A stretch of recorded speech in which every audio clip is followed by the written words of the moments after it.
तो अब आपने बड़ा अच्छी तरह समझना है इसको, जो भी मसाइल हैं वो यहाँ पर डिस्कस कर लेंगे। तो पहले तो सवाल यही है कि एक 6 डिग्री ऑफ फ्रीडम का रोबोटिक्स आर्म आपके पास गिवन है और आपने उसकी इन्वर्स काइनेमेटिक्स करनी है। और मैंने ये कहा था, दो चीज़ें उसमें बताई थी कि जो आपका एंड इफेक्टर है उसकी पोजीशन और जो उसकी ओरिएंटेशन है वो आपने खुद डिफाइन करनी है। वो आपके ऊपर है कि आप उसकी ओरिएंटेशन क्या लेना चाहते हैं और उसकी जो पोजीशन है वो क्या लेना चाहते हैं स्पेस के अंदर। तो वो ओपन रखा हुआ था, उसकी वजह ये थी ताकि सब थोड़ा डिफरेंट डिफरेंट काम करें। ठीक है, सो ये तो बात क्लियर हो गई। सेकंड सवाल में आपने ये आइडेंटिफाई करना है जो लास्ट 3 जॉइंट्स हैं, क्या वो रिस्ट है। अगर वो रिस्ट जॉइंट्स है तो you can use the decoupling principle. अगर वो रिस्ट जॉइंट नहीं है तो आप वो इस्तेमाल नहीं कर पाएंगे। ठीक, और मोस्टली यही होता है 90% ऑफ द रोबोटिक सिस्टम्स के अंदर जो है वो रिस्ट ही होती है। तो इसका मतलब ये हुआ, अगर you know the decoupling principle तो आप 90% ऑफ द सिस्टम जो है सिर्फ फ्रीडम के वो सॉल्व कर सकते हैं। अच्छा, तो अब स्टेप्स पे आ जाते हैं। तो पहला तो काम यही होता है हमारा कि चाहे वो इनवर्स काइनेमेटिक्स हो या वो फॉरवर्ड काइनेमेटिक्स हो, उसमें आपने तमाम जो कोऑर्डिनेट फ्रेम्स हैं वो डिफाइन करना है। अच्छा, यहाँ पे थोड़ा सा आपको डिफरेंट नजर आ रहा होगा कि मैंने यहाँ पे जो है 0 1 2 तो आपको आराम से आ जाएगा, टीएच कन्वेंशन के थ्रू आप पढ़ लेंगे। बट जो तीसरा मैं यहाँ शो कर रहा हूँ अभी इसके लिए ना, ये तीसरा यहाँ पे नहीं होगा अगर हम पूरे सिस्टम को सॉल्व करेंगे। लेकिन अगर मैं शुरू के सिर्फ 3 मोटर्स को सॉल्व करूंगा तो या 3 यहाँ पे आएगा, क्योंकि यहाँ अगर लेट सपोज यहाँ पे रिस्क नहीं होती, अगर यहाँ पे रिस्क नहीं होती तो फिर आपके रिस्क सेंटर पे आपका एंड फैक्टर होता। सही है, तो अगर मैं यहाँ पे हमारा एंड फैक्टर होता तो एंड फैक्टर की जगह पे आपके पास थर्ड कोऑर्डिनेट फ्रेम होता, क्योंकि 0 1 2 तो यहाँ आ गए और तीसरा कोऑर्डिनेट फ्रेम आपका यहाँ पर होता जहाँ रिस्क सेंटर है और वहाँ पे एंड फैक्टर होता है। ये क्यों बता रहा हूँ मैं, क्योंकि जो कॉन्सेप्ट है डीकपलिंग का वो ये है कि शुरू के जो 3 जॉइंट्स होते हैं वो पोजीशन डिफाइन करते हैं और जो आखिरी 3 जॉइंट्स होते हैं वो आपकी ओरिएंटेशन डिफाइन करते हैं। तो इसलिए मैं इसलिए बता रहा हूँ कि यहाँ पे आप 3 लिख रहे हैं, इसका मतलब ये है कि हम यहाँ पे अजम्पशन ये ले रहे हैं कि यहाँ पे एंड फैक्टर है। कब ले रहे हैं, जब सिर्फ पोजीशन की बात होगी, जब सिर्फ इनवर्स काइनेमेटिक्स की बात होगी शुरू के 3 जॉइंट्स की, वरना यहाँ 3 नहीं है। ठीक है, अच्छा अब ऑब्वियसली पहला जो काम है वो ये है कि आपने डिफाइन करना है, आपने रैंडम पोजीशन और ओरिएंटेशन लेनी है एंड फैक्टर की। तो मैंने यहाँ कोई भी वैल्यू ले ली, यानी कि एक्स वाई और जेड जो है वो मैंने 12 2 और 10 इंचेस ले लिए हैं। और ये जो तीनों जो आपके पास वैल्यूज हैं ये with respect to best frame है, हर चीज बेस्ट फ्रेम की रिस्पेक्ट से निकलती है, तो ये बेस्ट फ्रेम की रिस्पेक्ट से निकल रहा है। ठीक है, अच्छा अब सेकंड ये होती है कि ओरिएंटेशन किस तरह लेंगे आप। ओरिएंटेशन में लोगों को मसला हो रहा था, तो ओरिएंटेशन आप कुछ भी ले सकते हैं बेसिकली आप, लेकिन इसको 2D स्पेस में रखेंगे तो आपके लिए आसानी होगी। 3D स्पेस में जाएंगे तो प्रॉब्लम ये आएगी कि आपको इशू हो सकता है, और हो सकता है कि आपको उसमें फिर आर, क्योंकि हमारा पहला काम जो है वो R60 निकालना है। ठीक है, पहला काम क्या है, R60 निकालना। तो R60 का मतलब ये है कि मैं कोऑर्डिनेट फ्रेम 6 की ओरिएंटेशन निकालना चाह रहा हूँ 0 की रिस्पेक्ट से। तो वो R60 जो है उसके लिए दो तरीके हैं। एक तरीका तो ये है कि आप रोटेशन मैट्रिक्स के थ्रू कर लें, लेकिन उसके लिए बेहतर ये है कि आप 2D की स्पेस में मूवमेंट हो। अगर 3D स्पेस में मूवमेंट होती है तो हो सकता है कि आपको डीएच कन्वेंशन लगाना पड़े। ठीक है, कि आप तमाम 0 से लेके 1 से होते हुए आप 6 तक जाएंगे, उसमें डीएच कन्वेंशन का टेबल बनाएंगे, मल्टीप्लाई करेंगे तो फिर आपको R60 मिलेगा। तो क्योंकि ये हमारा वो मकसद नहीं है, क्योंकि वो जो फॉरवर्ड काइनेमेटिक्स है वो आपको आती है, इसीलिए अगर 2D प्लेन के अंदर मूवमेंट रखेंगे आप तो आप आराम से सिर्फ रोटेशन मैट्रिक्स के थ्रू यानी कि प्रोजेक्शन के थ्रू भी निकाल सकते हो। तो यहाँ मैंने एक मूवमेंट दी हुई है। अच्छा, मैंने 10 नहीं लिखा हुआ है यहाँ पे क्योंकि बेचारा था कि कुछ डिफरेंट हो। तो यहाँ पे किया गया है, पहले समझ लें कि यू कैन सी कि Z0 and Y6 are parallel but in opposite direction. तो हमने क्या किया कि इन दोनों को पैरेलल ही रखा है, Z0 और Y6 को पैरेलल रखा है। किया सिर्फ ये, और जाहिर सी बात है कि ये आपको तो चेंज नहीं हो सकता, ये फिक्स है। यहाँ पे किया ये है कि Y6 को ग्रैब करके हमने इसको रोटेट कर दिया। तो अगर मैं Y6 को रोटेट करूंगा इन काउंटर क्लॉकवाइज तो Z6 जाहिर सी बात है कि टुवर्ड्स द स्क्रीन जाएगा। ठीक है, तो और मैंने अजम्पशन क्या की है कि मैंने Y6 को पकड़ के जो है उसको रोटेट जब किया है पूरे एक्सिस को, तो Z6 को 45 डिग्री या Y6 को हमने 45 डिग्री रोटेट किया है। ठीक है, तो अगर आप इसको टॉप व्यू से देखेंगे, कोऑर्डिनेट फ्रेम 0 को और कोऑर्डिनेट फ्रेम 6 को टॉप व्यू से देखें आप, तो X0 Y0 तो ऐसे ही रहेगा जैसे ये है, कुछ मूव नहीं हुआ। लेकिन अगर मैं Y6 को पकड़ के उसको रोटेट करता हूँ बाय एन एंगल 45 डिग्री, तो Z6 जो है वो स्ट्रेट नहीं रहेगा, वो एक्स नॉट के पैरेलल नहीं होगा जो इस वक्त है। तो ये इनिशियल कंडीशन में जो Z6 और एक्स नॉट पैरेलल है वो नहीं रहेगा, और Z6 जो रोटेट कर जाएगा by an angle 45 degree. Similarly X6 जो है वो भी रोटेट कर जाएगा बाय एन एंगल 45 डिग्री, और सो ऑन, तब पूरा एंगल ही आपको 45 बन गया।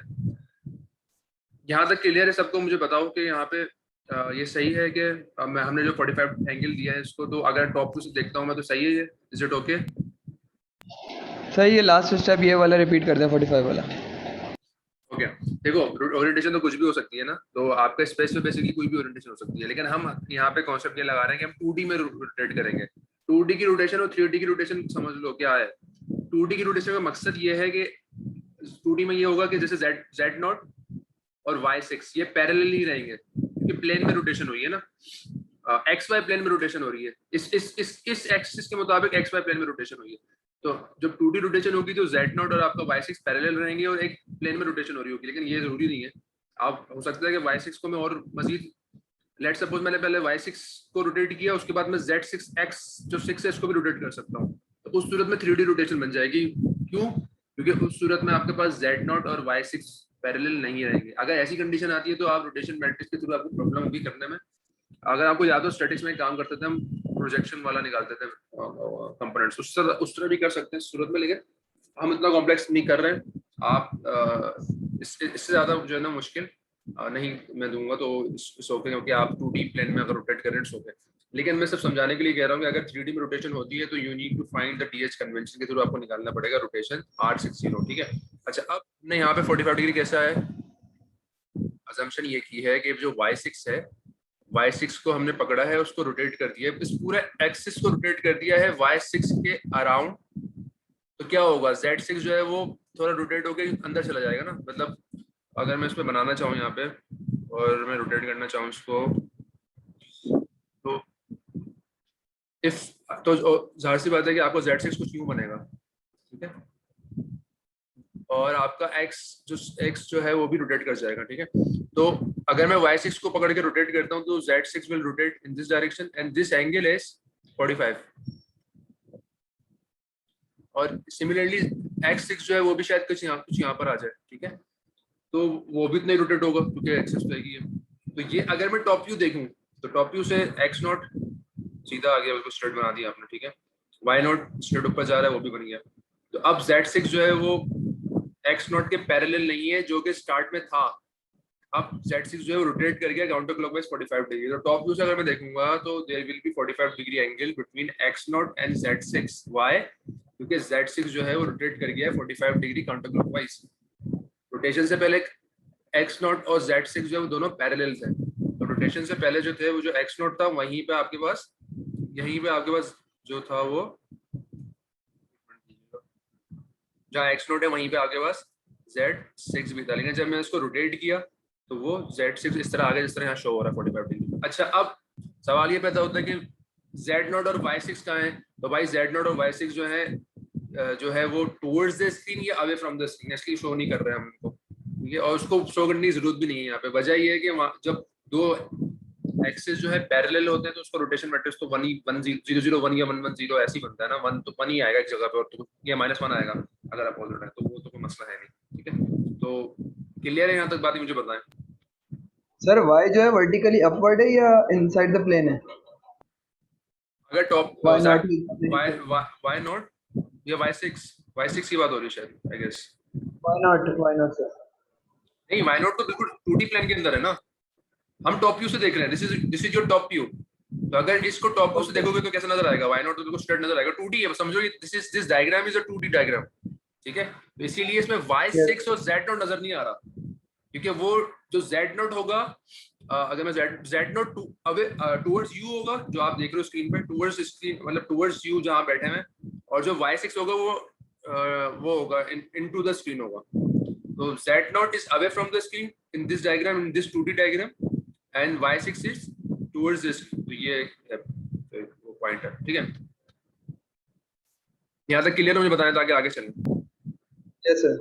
ओके, अच्छा, ये तो आगे चलेगा ज्यादा। अच्छा, अब ये समझ आ गया। अब मुझे करना क्या है? अब मुझे इस जो आपके पास एक्सेस या कोऑर्डिनेट फ्रेम्स है उसको उठा के मुझे रोटेशन मैट्रिक्स बनाना है, सिंपल, ठीक है। तो वो आपको आता है। वैसे मैंने पुराने जो लेक्चर्स हैं वो भी अपलोड कर दिया एलएमएस को, तो जो भूल गया वो देख सकता है जाके, शुरू में आपको सेकंड या थर्ड वीक में नजर आ जाएगा वो, so you can check it out. अच्छा, अब यहाँ पे वही एक्सेस में उठा के ले आया हूँ आसानी के लिए ना। तो अब मुझे बताओ, ये याद है सबको?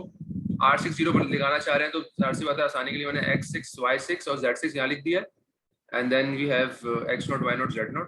अब सिंपल कर लो, x6 को आप प्रोजेक्शन लोगे x0 के ऊपर तो ये टर्म आ जाएगी, x6 की प्रोजेक्शन लोगे आप y0 के ऊपर तो ये टर्म आ जाएगी, x6 की प्रोजेक्शन लोगे आप z0 के ऊपर तो ये टर्म आ जाएगी, एंड सो ऑन, ठीक है। तो just try to find out कि अगर मैं x6 को, व्हिच इज दिस थिंग, इसको मैं अगर प्रोजेक्ट करता हूँ x0 के ऊपर तो ज़ाहिर सी साइन लगेगा, क्योंकि y0 के साथ साइन लग रहा है आपका, because this angle is also 45, तीनों एंगल 45 ही है ना, पूरा एक्सेस ही घूम रहा है, तो मैंने सब जगह नहीं लिखा, एक रिजिड बॉडी मोशन हो रही है तो तमाम एंगल्स 45 है। तो इसका मतलब अगर मैं x6 को x0 के ऊपर प्रोजेक्ट करता हूं तो the angle will be cos 45, दोनों डायरेक्शन एक ही, पॉजिटिव की तरफ जा रहे हैं तो पॉजिटिव ही रहेगा। Similarly if I project x6 onto y0, x6 onto y0 तो साइन बनेगा, साइन बनेगा और अपोजिट होगा तो there will be minus sign 45, ठीक है। दोनों अपोजिट होंगे y0 और x6 का जो कंपोनेंट होगा y0 की डायरेक्शन में। सिमिलरली आप फिर अच्छा आप देखो यहाँ पे y6 और जो y6 की जो वो है कॉलम है उसमें आप यहाँ पे तो कुछ नहीं शो हो रहा ना y6 शो हो रहा है, कुछ भी शो नहीं हो रहा, तो उसके लिए आप दोबारा पीछे जा सकते हैं। आप अगर y6 जो है, y6 जो नीचे डाउनवर्ड है, ये तो ऐसे ही रहेगा ना, क्योंकि वही उसी के अराउंड तो रोटेट हुआ है। तो y6 और z0 दोनों पैरेलल हैं, अपोजिट हैं, तो इसका मतलब एंट्री कहाँ होगी? सिर्फ y6 और z0 में एक एंट्री होगी -1 की, -1 y-1 बिकॉज अपोजिट है दोनों, बाकी सब जीरो हो जाएगा। तो दैट्स व्हाई y6 और z0 के अंदर -1 की एंट्री है, बाकी दोनों जीरो हैं क्योंकि दोनों पैरेलल हैं, अपोजिट हैं। और सिमिलरली आप z6 के साथ भी यही कर सकते हो कि z6 को आपने तमाम x0 y0 z0 पे आप प्रोजेक्ट करोगे, उसमें जिस तरह ये आता है आपको काम, सिर्फ आपने जो रिपीट करना, अगर रिपीट करना चाह रहे हो तो पुराने लेक्चर्स देख लो, ठीक है, वो मैंने अपलोड कर दिए, तो ये काम हो गया यहाँ पे। आज ये और ये फिर हमने मल्टीप्लाई उसको, ऑब्वियसली आप नंबर निकाल लो तो आपके पास न्यूमेरिकल वैल्यू आ जाएगी R60 की, तो ये पहला स्टेप आपका हो गया, यहाँ पे कोई मसला तो नहीं है। अच्छा, अब अगला स्टेप जो है वो मैं दोबारा पीछे चलते हूँ, देखते हैं फॉर्मूला क्या था वो जो हमने निकाला था ना, ताकि वहाँ पे फॉर्मूला फॉर्मूला देखो कॉन्सेप्ट दोबारा समझ लें। ये फॉर्मूला इस्तेमाल करना है आपने, ठीक है। 6 जो है वो डिस्टेंस होता है आपका रिस्ट सेंटर का और एंड इफेक्टर का, तो ये कुछ भी हो सकता है। 6 है यहाँ पे, आगे वाले सवाल में भी जो है ना वो 6 ही आ गया, लेकिन कुछ भी हो सकता है, मतलब तो लेंथ है ना। तो ये फॉर्मूला से आपने अगर याद नहीं रखना है तो फिर मिल जाएगा आपको, या कहीं ना कहीं से आप ले लेंगे। या ये फॉर्मूला, खैर ये फॉर्मूला आपने याद रखना है, ठीक है। या ये ऊपर वाला कर लो क्योंकि इसमें रोटेशन मैट्रिक्स पूरा का पूरा ही आ रहा है ना, तो ये कर लो पहले, जो सेकंड ये वाला जो है ना। तो this is the length of the end effector, जो रिस्ट और एंड इफेक्टर की लेंथ है, जो डिस्टेंस है वो है। तो जाहिर सी बात है कि तमाम जो है वो जेड एक्सिस में के पैरेलल ही रहेगा ना, हमेशा जेड एक्स ही चाहिए मुझे, तो वो हमेशा 0 0 कुछ ही आएगा, ठीक है। बिकॉज जेड का मकसद यही है कि वो जिस डायरेक्शन में मूवमेंट हो रही होती है उसी तरफ लेते हैं, या तो रोटेशन या फिर जो आपकी वो होती है translation. This matrix is R60, this is the length of the arm from end effector to the wrist, तो ये हो गया। what is this thing? this is the coordinates of end effector, तो ये end effector की जो coordinates जो हमने assumption लिए वो है, ये है वो, ठीक है। और ये क्या है? ये आपके रिस्ट सेंटर के कोऑर्डिनेट्स है। तो अगर ये आप assumption ले चुके हैं, ये आपको पता है, क्योंकि यही तो आपने शुरू में जो है ना assume करना है कि भाई मैं अपने एंड इफेक्टर को यहाँ पर चाहता हूँ तो मेरा XYZ इतना होगा, जो कि हम वहाँ दिखा चुके हैं। रोटेशन मैट्रिक्स आप निकाल चुके हो, ठीक है, और ये आपको पता है क्योंकि लेंथ है ये। तो अब it's very easy to find the wrist, जो रिस्ट की पोजीशन है वो निकालनी अब बहुत आसान हो गई ना आपके लिए, तो उसको देख लेते हैं आगे, ठीक है। यहाँ पे अगर आप देखें वही फॉर्मूला दोबारा यहाँ लिख दिया, तो R60 मल्टीप्लाई बाय D6, और फिर ये जो आपका एंड इफेक्टर की पोजीशन। अच्छा, एंड इफेक्टर की पोजीशन जो हमने क्या ली थी, 12, 2 और 10 ली थी, तो वो डाल देंगे वहाँ पे और इसको मल्टीप्लाई कर दें आप दोनों मैट्रिसेस को, तो बेसिकली कुछ भी नहीं होगा, सिर्फ आपके अगेन वही कॉन्सेप्ट कि ये जो आपके पास कॉलम है ये ये पूरा कॉलम जो पहला कॉलम है 0 से मल्टीप्लाई होगा, सेकंड कॉलम अगेन 0 से मल्टीप्लाई होगा, तो थर्ड कॉलम में ही आपको कुछ चेंजेस आएंगी, बाकी तो कुछ भी नहीं आएगा, ठीक है। तो ये आपका जो है वो कॉलम मैट्रिक्स बन जाएगा, and then you can simply इसको सब्ट्रैक्ट करें, तो आपके पास ये सेंटर के कोऑर्डिनेट्स आ गए। अब वो नेगेटिव आ रहा है पॉजिटिव आ रहा है, उसको छोड़ दें अभी, वो नेगेटिव भी आ सकता है, क्यों आएगा उसका कॉन्सेप्ट चाहे हम अगर किसी को नहीं समझा तो बाद में बता दूंगा मैं, कैन बी नेगेटिव पॉजिटिव कुछ भी हो सकता है ये।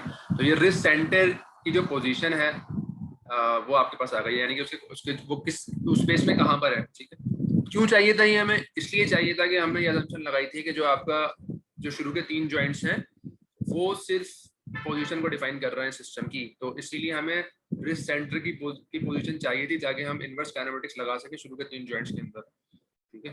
तो अब यहाँ पे अगर आप देखें तो मैंने क्या किया, ये यहाँ पे जो शुरू के 3 जॉइंट्स हैं वो तो मौजूद है, हमें मैं इनवर्स काइनेमेटिक्स लगानी है, क्यों, क्योंकि शुरू के जो 3 जॉइंट्स हैं उसको तो मैं आराम से नहीं, उसके तो नंबर्स में निकाल सकता हूँ, उसको मैं सॉल्व कर सकता हूँ। तो शुरू के 3 जॉइंट 1 2 एंड 3, और फिर ये जो रिस्ट सेंटर है यहाँ पे बेसिकली एंड फैक्टर आ गया आपके पास, ठीक है। तो अजम्पशन है ये है नहीं वैसे एंड फैक्टर, लेकिन मैं कह रहा हूँ कि अगर आपका एंड फैक्टर यहाँ पर आ गया रिस्ट सेंटर के ऊपर, तो अब ऑब्वियसली ये जो आपके पास मॉडल है अब ये नहीं है, कुछ भी नहीं है। तो जो आपके पास आखिरी मोटर है और जो एंड फैक्टर उसके दरमियान डिस्टेंस आपका 6 इंच आ गया, ठीक है। सो 0 कोऑर्डिनेट फ्रेम यहाँ आएगा, 1 यहाँ आएगा, 2 जो है वो यहाँ पर आना पड़ेगा क्योंकि यहाँ लगाएंगे तो आप डीएच कन्वेंशन, तो 2 जो कोऑर्डिनेट फ्रेम है वो कुछ यहाँ इस तरह से बनेगा आपका, ठीक है ना। आप मोटर 3 पे नहीं बना सकते वरना आपका डीएच कन्वेंशन पूरा नहीं होगा, एंड देन फिर जो fourth coordinate third coordinate frame है वो यहाँ पर आ जाएगा, 0 1 2 and then third coordinate frame on the wrist centre. अच्छा, अब इनवर्स काइनेमेटिक्स निकाल लगानी आपको आती है, you need to find the top view and the side view आप लगा सकते हैं। जो टॉप व्यू आप बनाएंगे तो आपने कुछ ना कुछ एंगल देना होगा जो कि यहाँ पे गिवन है सारे चीजें, तो जस्ट गो थ्रू इट, मेरा ख्याल से इतना मुश्किल नहीं होना चाहिए। अच्छा, दूसरी बात ये है कि आपने यहाँ पे डिफाइन भी करना होता है, अक्सर नहीं लिखा होगा यहाँ पे, तो आपने डिफाइन क्या करना है कि दिस वन इज D1, या D1 जरूरी नहीं है आप D1 लें, आप कोई भी वेरिएबल ले सकते हैं, तो दिस इज D1, ठीक है। और ये जो इसकी जो मूवमेंट है वो आपके पास दिस इज योर D3 बोलना है इसको आप, ठीक है, तो सही है। तो ये आपने डिफाइन करना है, अब आप इसको A1 ले लें Z1 ले लें, ये आपकी चॉइस है, कोई मसला नहीं। सर ये तो सिर्फ जब होगा ना कि जब हमारे पास प्रिज्मेटिक जॉइन हो।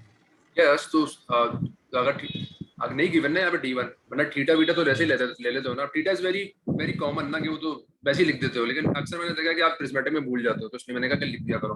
अब जैसे ये थीटा सबको पता है थीटा 2 ही होगा ये, सही है ना, लेकिन अक्सर प्रिज्मेटिक में भूल जाते हो, तो ये थीटा 2 लिख दो यहाँ पे, सही है, सिंपल है। अच्छा, अब आपने इसको शो करना है और वेरिएबल शो करना है, तो फॉर एग्जांपल वेरिएबल्स किस तरह शो किए हैं, यू कैन सी कि अगर आप इसको एंगल देंगे इस मोटर को कुछ ना कुछ थीटा 2, तो कुछ एंगल पे यू बनेगी, आई होप नजर आ रहा होगा आपको सबको। तो this will be your y, this will be your x, ये आप वापस जाके देख सकते हैं एक्सिस में, ये आपको आइडिया है तो मैं ज्यादा इसमें डीप नहीं जा रहा, दिस इज योर थीटा 2। पहला जो डिस्टेंस है, सही है, वो 4 इंच आपके, और यहाँ पे जो आपके पास जो आ गया वो 6 + D3 आ गया।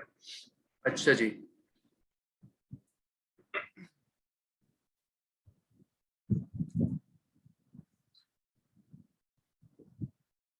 अच्छा यहाँ पे जो अब किया है वो टॉप व्यू पे आप देख सकते हैं कि आपके पास जो वेरिएबल आ गया 6 + D3, और इसको फिर आप जब सॉल्व करेंगे तो आपके पास D3 और D1 दोनों का रिजल्ट आ जाएगा, और थीटा 2 भी आप आराम से निकाल सकते हैं, डिपेंडिंग कि आपके पास आप जो है किस उसके अंदर आ रहे हैं, किस कोऑर्डिनेट फ्रेम के अंदर आ रहे हैं, तो वो आप उसको मतलब किस उसमें आ रहे हैं आप,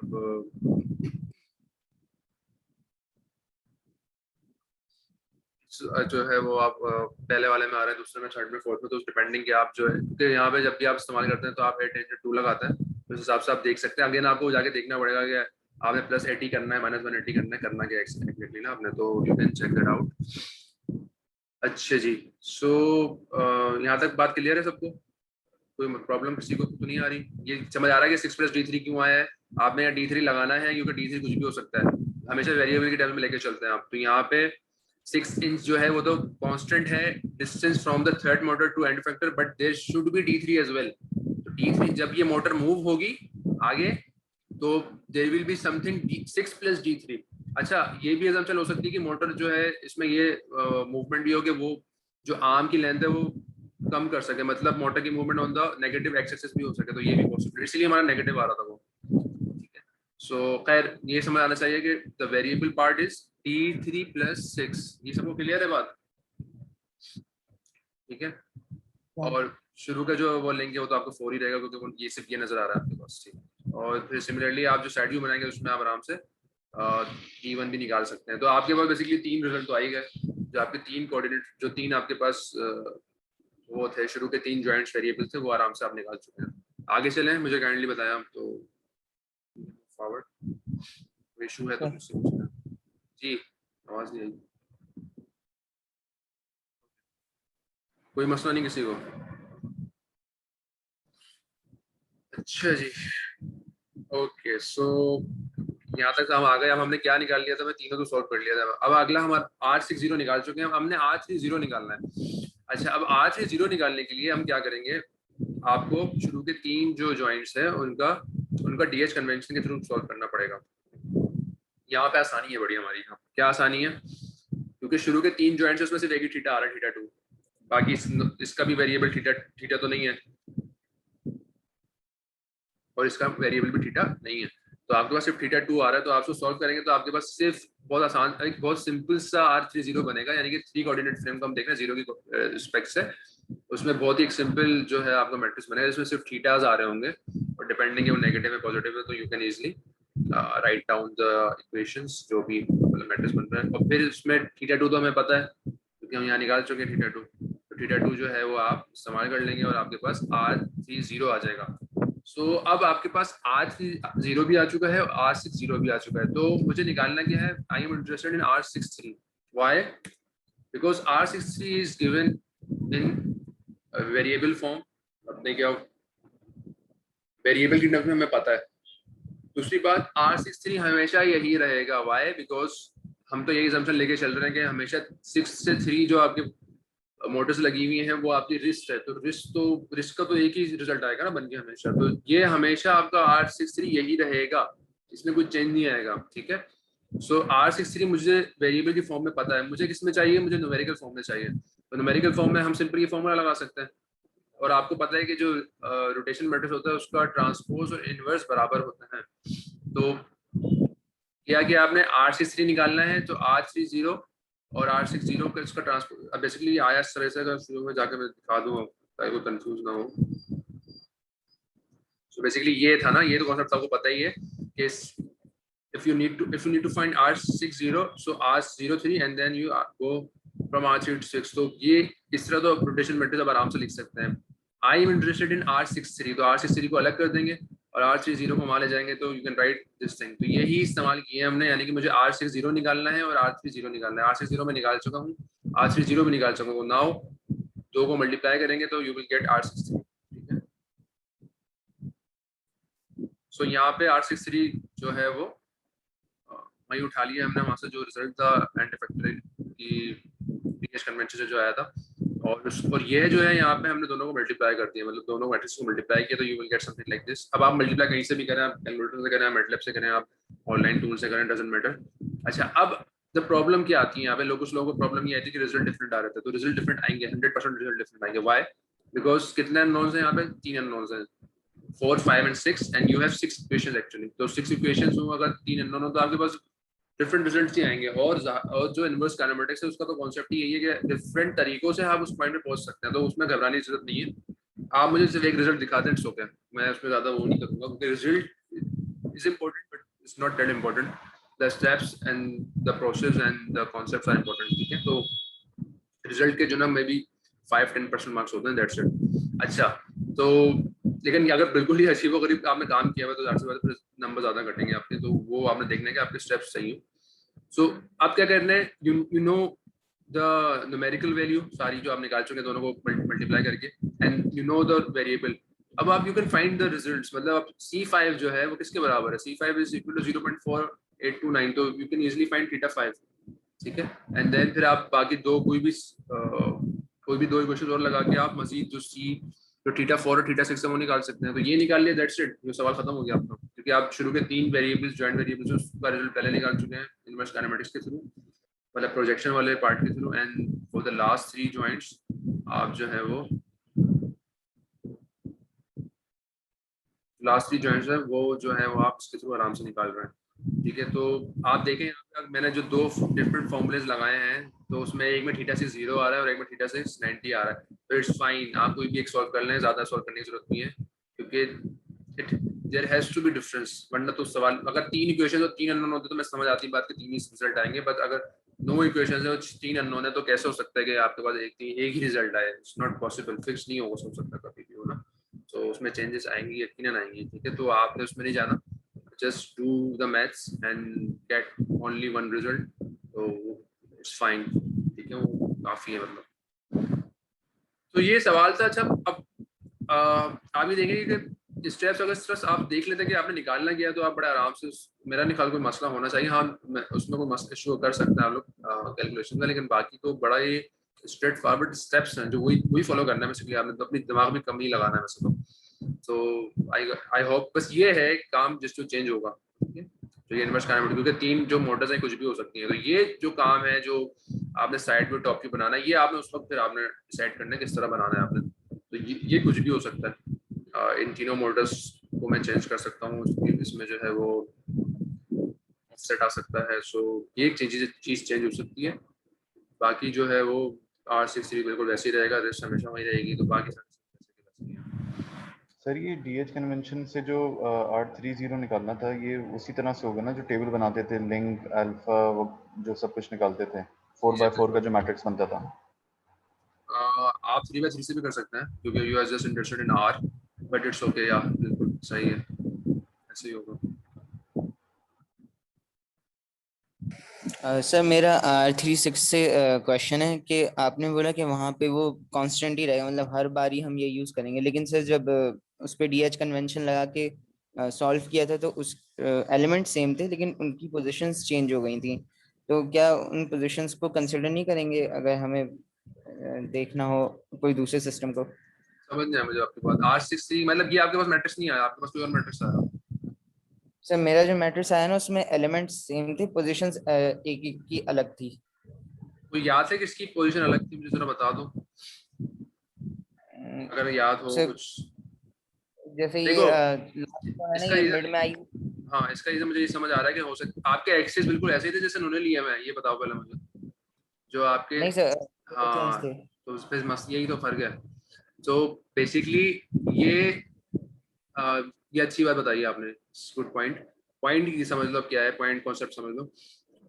ये R63 एक पर्टिकुलर एक्सेस जो आपने उसके लिए मैं अपने किया, जो आपके उसके एक्सेस हैं उसके अपने के रिस्क है उसके थ्रू आया है ये। ठीक है, अगर आप रिस्क के एक्सेस को चेंज कर सकते हैं ना, मतलब एक्सेस कम से कम इतना, तो जेड तो चलो वही रहेगा, जेड तो वही रहता है, लेकिन एक्स वाई तो आप अपोजिट हो सकते हैं ना। तो जब आप एक्स वाई अपोजिट करोगे तो कहीं ना कहीं चेंज तो आएगा। फॉर एग्जाम्पल इस सोल्यूशन से आपके पास एक्स और वाई जो है वो अपोजिट आ रहा है।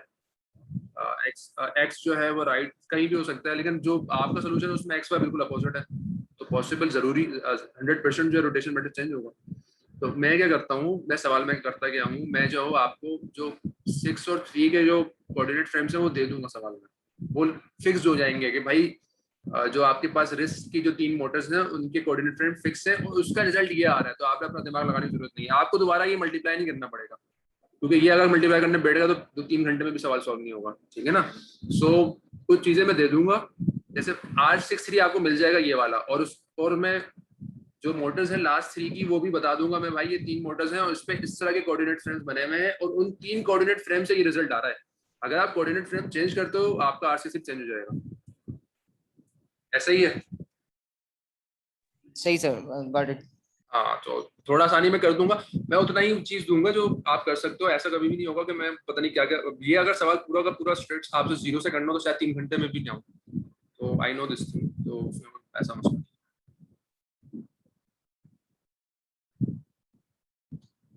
जी, कोई और सवाल किसी का? काफी लोगों को मसाइल आ रहे थे लेकिन अब सवाल नहीं कर रहे मुझसे। यानी सर आप R60 भी देंगे और आप R60 नहीं दूंगा मैं।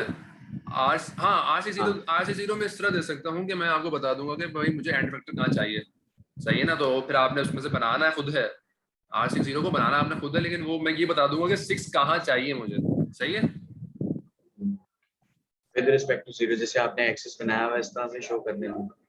ये शायद आपको करना पड़े, लेकिन मैं ये बता दूंगा किस तरह रोटेशन हो रही है। या हो सकता है मैं ये दे भी दूं, लेकिन कम से कम ये आना चाहिए आपको कि आप दो जो कोऑर्डिनेट फ्रेम्स हैं उसको इस्तेमाल करते हुए R60 निकाल लें, बस ये आना चाहिए। सही, यानी आप ये भी देंगे और आप 3 से 6 की जो मोटर्स हैं उनके एक्सेस भी बताएंगे और जो है आप उनका यस फिर इस यस तरह से ये एक्सेस बनेगा। यस सही, यस यस यस ठीक है, मतलब ये 4 चीजें आप देंगे और बाकी हम हाँ, मैं देखो एंड फैक्टर की पोजीशन और ओरिएंटेशन दूंगा आपको, जो कि वैसे तो R60 में भी काम आएगी। और आप और क्या चीज़ है, और लेंस वगैरह सारी आ जाएंगी आपके पास, आपके पास R63 आ जाएगा, इसके अलावा तो कुछ चीज़ नहीं है ना। बस। और R63 तो हमेशा सेम रहेगा ना? हाँ, मैं अभी पूरी बात ये तो बताइए कि R60 जब तक जो है ना वो कोऑर्डिनेट फ्रेम्स मेरे वाले इस्तेमाल करते रहोगे, जो मैं इस्तेमाल में दूंगा तो वो सेम रहेगा। अगर आप कोऑर्डिनेट फ्रेम चेंज करते हो तो फिर चेंज हो सकता है, उसमें थोड़ा बहुत चेंज आएगा, लेकिन for the obviously sake of easiness fix दूंगा, मैं दे दूंगा। सवाल में देखिए मौजूद होगा, याद नहीं करना आपने, ठीक है ना, तो उसमें कोई घबराने की जरूरत नहीं। तो मेरा एक सवाल इनवर्स काइनेमेटिक जो डीकपलिंग का है ना, उसके शुरू में जो पढ़ाया था आपने, यस, जो साइड व्यू वाला टॉपिक पढ़ाया था आपने, हाँ वो यही तो वो है। दिखा दो। तो इससे पहले जो शुरू की स्लाइड है उसमें तो पूछना है। उसमें से कुछ पूछना आपने?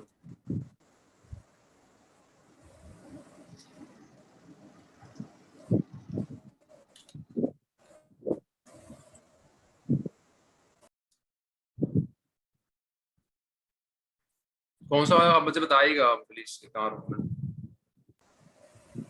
है भाई? वो आपने बताया था कि जो एयर डिस्टेंस चेंज पोजीशन हम चेंज करते तो एयर डिस्टेंस कभी कभी इंक्लाइन में चेंज नहीं होता, रिवॉल्व करते तो वो सब वो दोबारा बता दें एक बार। एक सेकंड मुझे बताए, ये वाला इसमें हाँ, जब हम इसको रिवॉल्व करेंगे तो A2 चेंज हो जाएगा, आपने कुछ बताया ना ऐसे? हाँ, होगा नहीं होगा वो ये तो दोबारा पूछ रहा हूँ मैं। अब ये सही तो होगा तो सर होगा अगर यार। तो हम x0 के एक्सेस के साथ रोटेट करेंगे तो A2 और A3 तो सेम रहेगा ना। x30 जो है वो तो प्रोजेक्शन है A2 और A3 की मेरे ख्याल से, तो वो तो चेंज हो जाएगी। ये जो मूवमेंट दिखाई हुई है इसमें 3 थीटास है ना, तो अजम्पशन ये है कि थीटा मोटर 1 जो है वो भी कुछ रोटेट हुई है, मोटर 2 भी कुछ रोटेट हुई है, मोटर 3 भी रोटेट हुई है, ऐसे ही है ना। अगर मैं किसी चीज को रोटेट नहीं करूंगा तो थीटा 0 हो जाएगा, तो फिर तो कोई वेरिएबल ही नहीं आएगा, एवरीथिंग इज 0। तो क्या किया भाई कि ये भी रोटेट किया कुछ जो कि थीटा 1 है, ये भी रोटेट किया कुछ जो कि थीटा 2 है, ये भी रोटेट किया कुछ जो कि थीटा 3 है। अब मुझे ये बताओ, जब ये थीटा 2 रोटेट होगा तो ये जो लिंक है इसके साथ क्या होगा? वो नीचे जाएगा थोड़ा तो या तो नीचे इंक्लाइन की जाएगा तरफ। या तो नीचे जाएगा या ऊपर जाएगा, ऐसे ही होगा। तो जी लेट जी सपोज अजम्पशन ये लगाते नीचे जाता है ये, तो ये चला गया नीचे, सही है। ये आपकी स्ट्रेट लाइन एक नीचे चला गया ये वाली, और मैं अगर ये दूसरी मोटर भी बना दूं और दूसरी मोटर भी रोटेट हुई है तो उसको लेट सपोज वो और नीचे चला गया, ऐसे ही बनेगा। जी सर। मेरी डायग्राम को छोड़ दो, बड़ी खराब सी है। खैर, अब मुझे बताओ, ऊपर से you are standing at the top, आपको क्या नजर आएगा? आपको ये लेंथ नजर आएगी, दिस लेंथ, ऐसे ही है ना, ये लेंथ नजर आएगी ना, यस सर। क्योंकि आप ऊपर से इंक्लाइंड चीज को देख रहे हो तो आपको ये थोड़ी पता चलेगा कि एंगल कितना है। अच्छा ये मुझे बताओ, अब ये जो लेंथ थी, ये जो इंक्लाइंड लेंथ थी, ये तो A2 थी, ऐसी है। इंक्लाइंड लेंथ A2 थी ना, ये वाली जो लेंथ है। इंग्लैंड है हाँ A2 से ही। आपको A2 नजर आ रहा है? आपको A2 तो नजर नहीं आ रहा, आपको तो ये स्ट्रेट लाइन नजर आ रही है, तो ये A2 तो नहीं होगा। जब आप टॉप से देखोगे तो वो A2 से हमेशा कम होगा, और इस वक्त यहाँ पे जो यहाँ पर है वो A2 कोसाइन कुछ लगेगा। क्लियर है ये बात? क्योंकि आपको ये लेंथ नजर आ रही है, दिस लेंथ, ये मैं दिखाना चाहूंगा। अगर मैं आपको ये लेंथ नजर आएगी तो आप प्रोजेक्शन देख रहे हैं बेसिकली, आप A2 नहीं देख रहे। A2 क्योंकि इंक्लाइंड में गई हुई है, सिमिलरली यहाँ पे भी ऐसा ही है। सही सही समझ आ गया।